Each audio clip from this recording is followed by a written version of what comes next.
ធ្វើកង់សម័យឥឡូវតែចាំមិនចំនួនខ្ញុំវាអត់មានអញ្ចឹងមានតែកង់ធាក់តម្រាំដល់សាលាចង់ដៃខ្យល់នេះកង់ណាមិនម៉ូតូទេណាកង់បងប្អូនសួរកង់មិនអត់មានឈ្មោះអញ្ចឹងកង់អាគិសនីកង់អាគុយបងប្អូនហៅកង់អាគុយមើលសុំជីមួយមើលចំនួនខ្ញុំគេជីចាđi vẫn ngã lão nó tiêu vô bỏ rồi đâu ចង់និយាយតែឆ្ងាញ់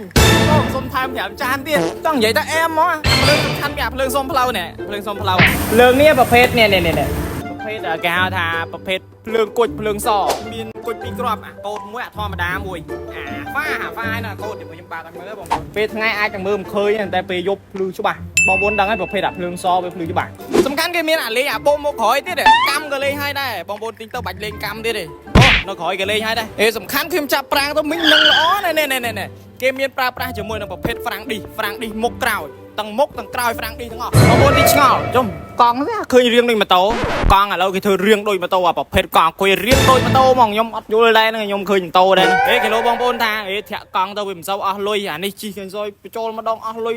ម៉ឺនអត់ម៉ឺនទេអាប្រភេទនេះប្រភេទអង្គុយ60វ៉ុល20អាំពែអញ្ចឹងសាកថ្មម្ដងអស់ទុង1000តិចតួចអីទេអញ្ចឹងបើភ្លើងគិតភ្លើងវា1គីឡូតិចតួចហ្នឹង1គីឡូ2គីឡូចុះចឹងវាអស់បន្តិចហ្នឹងហើយជិះបានចង្ងាយពី50ដល់60គីឡូហើយលបឿនអានេះវាបានដល់60ទៅ70ដែរចឹងមិនចង់បានកង់សម្រាប់ឲ្យកូនជិះខ្លួនឯងដីប្រពន្ធឪពុកម្ដាយ